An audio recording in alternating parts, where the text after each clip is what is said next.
Islamic scholars کے بیانات سننے کے لیے ہمارے آفیشیل چینل الرحمان ڈیجیٹل کو سبسکرائب کیجیے۔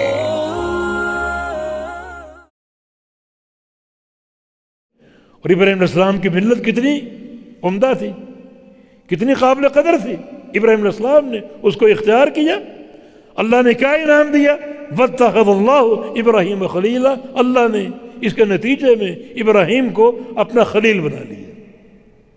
یہ خلیل جو ہے یہ محبت کا سب سے اونچا درجہ، خلت، ایک ہے محبوب اور ایک ہے خلیل۔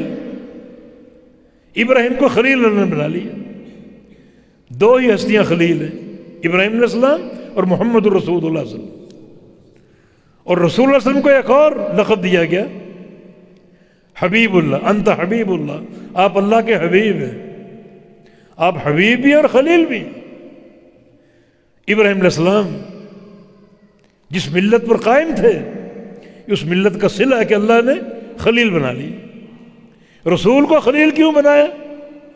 رسول کو حکم دیا اللہ نے، ثم اوحینا الیک ان اتبع ملت ابراہیم حنیفا۔ اے محمد رسول صلی اللہ علیہ وسلم، آپ کو وحی کر کے بتا رہے ہیں کہ آپ بھی ابراہیم علیہ السلام کی ملت کے پیروکار بن جائیں، اور آپ بن گئے۔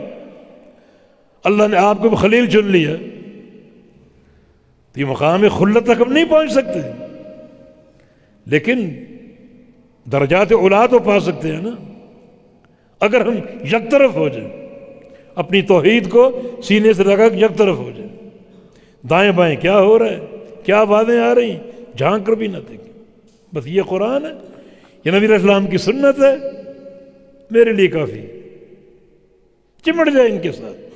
وَمَن يَعْتَصِم بِاللَّهِ فَقَدْ هُدِيَ إِلَىٰ صِرَاطٍ مُسْتَقِيمٍ، جو اللہ کو پکڑ لے، اس کی وحی کو تھام لے، وہ صراط مستقیم پر ہے۔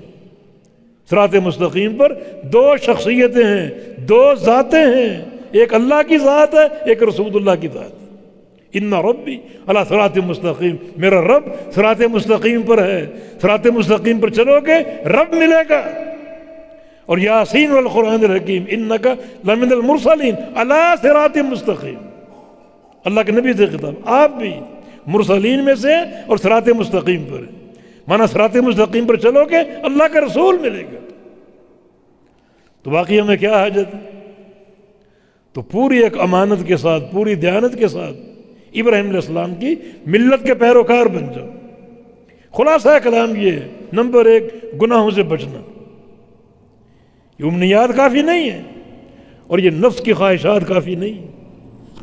گناہوں سے بچنا، عمل صالح کرنا جس کی اساس اخلاص ہے اور پیغمبر علیہ السلام کی اتباع ہے، اور ایمان کی عقیدے کی مضبوط بنیاد، عقیدے میں کوئی تزلزل نہ ہو، کسی قسم کی پھسل نہ ہو، اور پھر ساتھ ساتھ ابراہیم علیہ السلام کی ملت ایسی غیرت ہو عقیدے میں، ایسی غیرت ہو توحید کی کہ اس میں کوئی آپ کو کمزور نہ کر سکے، لچک پیدا نہ کر سکے، پورے ٹھوس طریقے سے۔ اور آخری آیت کریمہ، وَلِلَّهِ مَا فِي السَّمَاوَاتِ وَمَا فِي الْأَرْضِ وَكَانَ اللَّهُ بِكُلِّ شَيْءٍ مُحِيطًا، اللہ ہی کے لیے جو کچھ آسمانوں میں، جو کچھ زمین، آسمانوں کی، زمینوں کی بادشاہت اللہ کے پاس، اللہ ان کا خالق ہے، کن کہہ کر پیدا کر دیا، بادشاہ بھی وہ، متصرف بھی ہو، اس کا امر چل رہا ہے، لَهُ الْخَلْقُ وَالْأَمْرُ، خلق بھی اسی کی، امر بھی اسی کا، یہ اس کی قدرت ہے، یہ اس کی قدرت ہے۔ تو تم پر وہ کیسا قادر ہوگا؟ آسمانوں کو بنانے والا، زمینوں کو بنانے والا، پورے نظام کائنات کو سنبھالنے والا، تم اس کے مقابلے میں کیا ہو؟ گناہ کرو گے اور خالی امنیات پر بھروسہ کرو گے، سزا ملے گی۔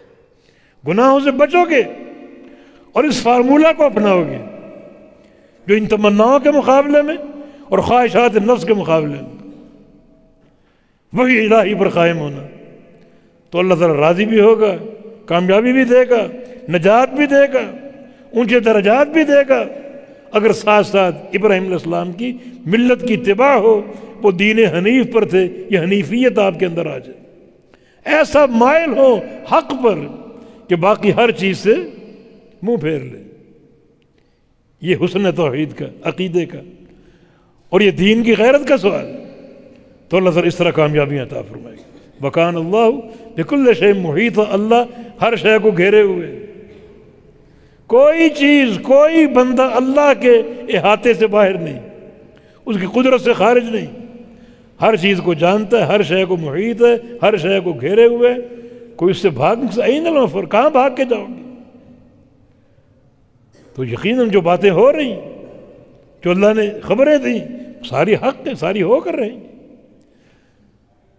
تو اس مقام کا خلاصہ کیا ہوا کہ دین نہ تو امنیات کا نام ہے، نہ خواہشات کا نام، نہ ذاتی پسند اور ناپسند کا نام، نہ کسی اور کی پسند اور ناپسند کا نام، دین صرف وحی الہی کا نام۔ وحی الہی نے کیا فارمولہ دیا، سارا ہم نے سن لیا، بات عمل کی ہے، سمجھ کی اور فہم کی۔ اللہ ہم کو فہم بھی دے، عمل کی توفیق بھی دے، اور اللہ خیر کے راستے کھول دے، ہمارے لیے ہدایت کا راستہ کھول دے، جنت کا راستہ کھول دے، اور اللہ ہم سب سے راضی ہو جائے۔ بارک اللہ فیکم، وآخر دعوانا ان الحمد للہ رب العالمین۔